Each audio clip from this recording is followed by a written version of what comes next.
Урматтуу Сооронбай Шарипович, биз Ысык-Көл районунда турабыз.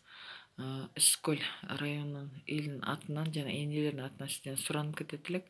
Биз сизге кайрылган себеби Элет күйүү коомдук бирикменин төрайымы Марипа Мухамбетованын 3 сомдук мачинский капиталды жана 5.000 сомдук пособие, ар бир балага 5.000 сом пособияны чыгарып жана төлөп бериңизди суранат элек.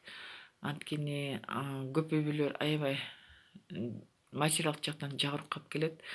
Жакыр үй бүлөлөр аябай көп бизде.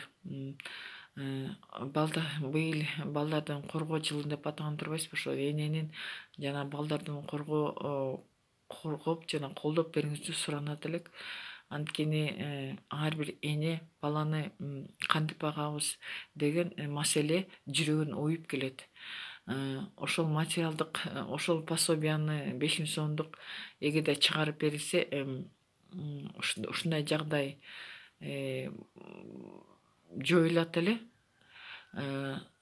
Дагы бир жолу сизден суранып кетет элек, ушул маселени чечип бериңиздүү сизге терең ишенебиз. Чоң рахмат.